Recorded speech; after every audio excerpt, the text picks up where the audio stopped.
Yo, welcome back to the Hideout, you guys, and I am back with another Jujutsu Kaisen chapter discussion or review. You know, however you guys want to lay claim to that. And I'm so excited because it's Megumi supremacy.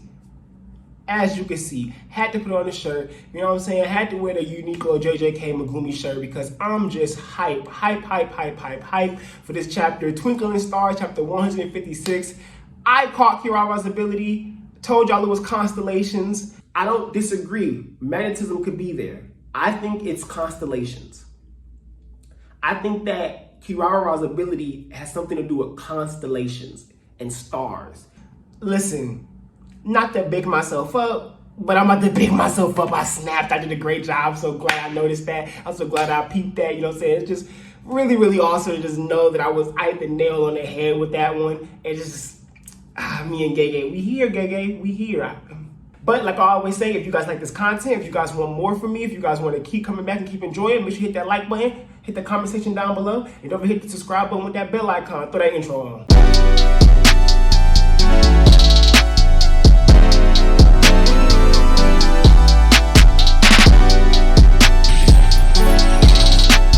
So we're gonna go ahead and get right to the nitty gritty of this chapter, you guys. Twinkling Stars was an amazing chapter, probably one of my favorite Jujutsu Kaisen chapters because Kirara's ability is fantastic. And I also just love seeing Megumi come and shine like this, especially after I just did a video talking about how Megumi is definitely special grade material. And right now, after what I just witnessed and how he was able to break down Kirara's ability so succinctly, so quickly, so easily, I definitely think right now he should be considered a first grade sorcerer. I mean, at the least, he should be considered a first grade sorcerer. And I just really believe that he needs to be given a lot more respect when we talk about Jujutsu Kaisen characters because he's definitely an S-tier character in every regard. Potential, actual talent, how he thinks, how he moves, everything about him is just S-tier. I think he's easily the best written character in Jujutsu Kaisen. But of course, that's just my personal opinion. You know, some of y'all be losing your minds when you hear people say stuff like that, but y'all can kick rocks with holy socks. You know what I'm saying? But I really do love Megumi. It's definitely Megumi supremacy. And so really this chapter, it's not really too much to discuss in this chapter other than just Kirara's ability. It was explained really well. And basically it's just the Southern Cross, you know, the My Southern Cross type of deal. And it's really awesome that Megumi doesn't know a whole bunch about constellations, but he makes that side note of saying, I gotta thank Sumiki, because clearly Sumiki must be who put him on the constellation. Maybe Sumiki's maybe she likes astrology, who knows, you know what I'm saying? But you know, that's my bag right there. But it's really cool that he brought her up, and this is an arc where it's centered around him trying to save her. So Gege putting that little tidbit in there was just really good storytelling. Like I really like how Gege does that. Just things that might not really mean anything, but it's nice to have that little extra there, you know what I'm saying? That nice little connection. And so really, this chapter was all about really even proving me right when I said the last chapter review of him using the rabbits so that he could see exactly how Kirara's technique works, and he sees that each of the rabbits are marked with those stars, and then so he comes up with, okay, so clearly we must be marked too. So he sees he marked, he has Panda's marked, Panda lifts up his butt, you know, the look. It's just really, this chapter was kind of cute for it to be a, you know, an action fight chapter. It has really cute moments, and Gege was still able to really focus in on, you know, us seeing Kirara's ability in action and seeing Megumi step up, you know, seeing him become more in this moment. I think this is really Gege showing us where Megumi's going so that he can do what he needs to do in the Culling game to save Sumiki. You know, there's a lot of things that I still have questions about, especially with how he mentions he has an idea to keep them from having to kill people in the Culling game. And part of my brain is thinking, what in the world could he be doing? Like, how could he do that? And my friend brought up, my RL, he brought up, what if he figures out that he can trick the people who's the little bugs that's watching the game by dropping people in his abyss. Like, instead of actually killing them, he knocks them out, drop them in his abyss, and maybe they count that as a kill. And then they're not really dead, and he could keep them in there and throw them out, whatever. That might be a possibility, but I don't want to get too sidetracked. But I think this is Gege showing us just how much better Megumi has gotten. Even though he's always been someone who's been able to break down the things going on around him, he's always been able to break down techniques and fight well. But now it seems like he's taking a different approach with things, and even being extremely versatile in the use of Shikigami. I mean, just from him tricking Kirara and Kirara thinking, oh, he's gonna suffocate himself with the bunnies, and then he doesn't. He purposely breaks them apart because all he wanted to do was see what they did, and he asked Panda, yo, like, what did they do? What do you think of my rabbits? He's like, oh, they're so cute. He's like, no, I'm talking about were they able to get close to Kirara? Were they able to get close to you? Like, what's going on? And Panda being able to relay the information of, oh, this is what they did. And then Megumi going, okay, cool, now I get it. And then him hitting Kirara with that, "Is this how your technique works?" When he said it out loud, and Kirara was like, "Nigga, what, hold on." And then, Kirara like makes that mental note of, damn it, if I didn't give up my face, if my face didn't expose that he figured it out, I could have played, a poker game. I could have had a poker face. I could have made it seem like, oh no, you wrong. And people may look at me like I'm crazy. They may be like, yo, Doncho, you always doing this, but it's really Hunter x Hunter to me. And it's very, very, very much Togashi's writing. And it's so clear that Togashi is such a heavy writing influence on Gege Akutami. I mean, because that right there was such a Hunter versus Hunter moment where they have to bluff so that they can outbeat people. Even if that person gets your technique right, you can still bluff it out. You know what I'm saying? Like, you can still make it seem like it's something entirely different. We've seen that with Kurapika versus Uvojin, where Uvojin had the right idea. He's either a manipulator or a conjurer, but Kurapika, always having his chains out, is purposely to trick people to think he's a manipulator. Them chains are not made of his nin. You know what I'm saying? It's those type of things that really just makes me appreciate Jujutsu Kaisen, because it's those high-level plays that really just show you that there's so much depth to the fights, even if it seems like it's just there, And Kirara's ability is a very complicated one. I mean, even just sitting down and explaining it right now isn't the ideal way I like to explain it.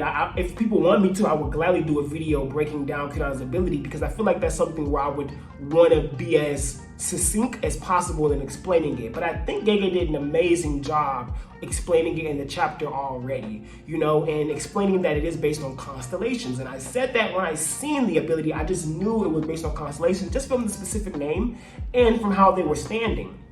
And I pointed that out. So when we see in the chapter, when we see that they have them, when Gege is breaking down the technique, and even when Megumi's thinking about the technique, and he talks, they show the diagrams, which is once again very Hunter x Hunter, showing the diagrams of where their movements and where they stand is actually affecting what's going on with them, and why Kirara can't just go into the room. And it's really cool that Kirara, even though Kirara has to put stars on things with cursed energy, it's not that they have to have an abundance of. It can even be residuals. So even Kirara putting it on the car and putting it on those little parking stops, those little cement things that be in the front of a parking space, putting them on the deck, putting them there because there's residuals left of cursed energy there, so that she can, use it later, is really, really cool.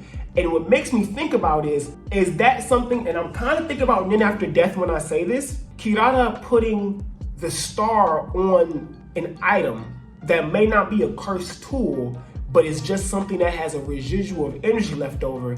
Does that mean Kirara can run around, put energy on stuff, just like a bit enough to where it's sensible, and then put the star, and that star keeps that cursed energy there? Because I don't remember there ever being dialogue in Jujutsu Kaisen of how long it would take cursed energy to leave something, or whether it just sits and it dwells there forever. I can't remember. There may have been, but I can't remember off the top of my head. So I'm thinking Kirara putting the star there, something similar to, I'm thinking like Sun and Moon, how Sun and Moon was permanent for Crollo now. If putting the star there may be the whole thing of, yeah, okay, so now that cursed energy is stuck there because my star has marked it.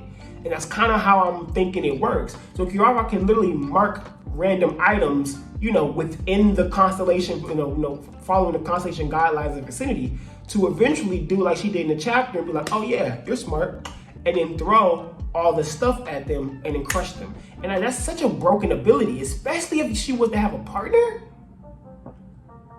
Kirara and Hakari fighting together in the culling game. Ooh.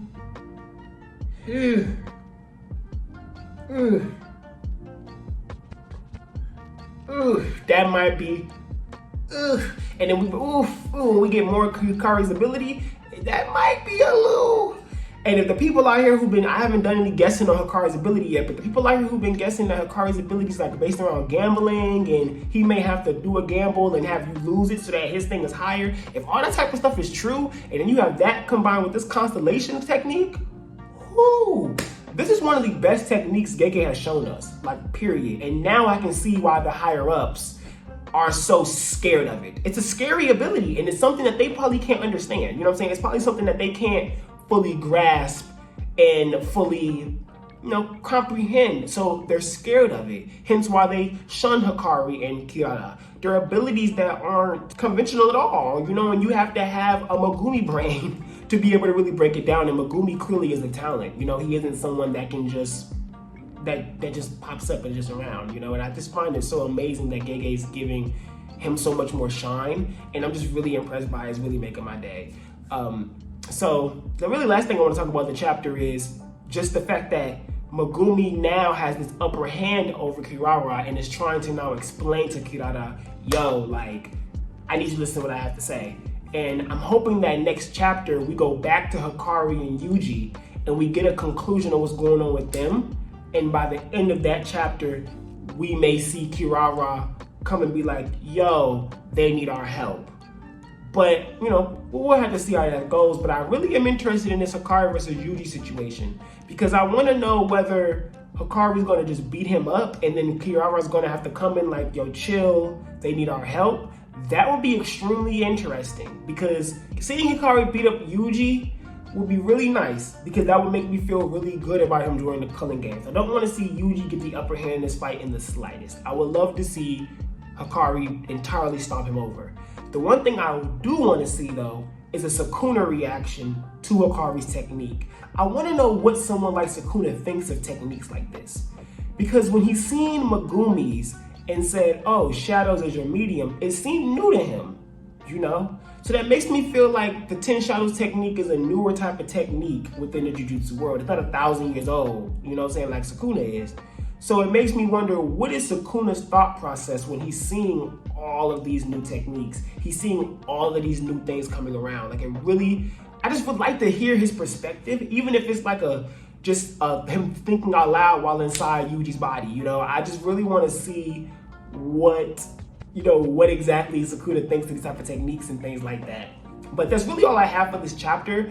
I do want you guys to let me know if you need me to explain Kirara's ability more for you, but I think if you don't necessarily understand it, just do a couple rereads of what was said in the officials. Don't read the unofficials. Read the officials and do that. If you can't understand it, I would love to do a video on it for you guys. I didn't want to necessarily talk about it here because I'd go on for 10 minutes solely on the technique. But if you guys want to have me discuss it more, just hit that comment section below and y'all know I'll make it. You know what I'm saying? If you see someone who already comments and says they want it, like it, reply to them and go, yeah, Doncho. I see all of that. So do that for me, you guys, and for yourselves if you really want that. And of course, I'll bring it to you guys. But otherwise, thank you guys so much for coming back to the Hideout. The next video, the next chapter review, will not be a face video. It will be a voiceover because I will be out of town. So I won't be able to record myself, but I will bring my mic so that I can, record for you guys and do it like that. So, we'll have pretty pictures and all that other stuff for you guys inside the chapter review. You won't be able to see my ugly mug. I'm sorry, I apologize.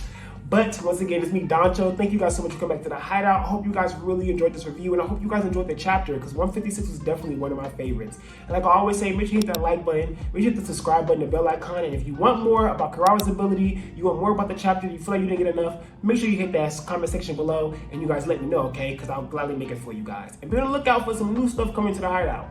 All right, you guys. Peace.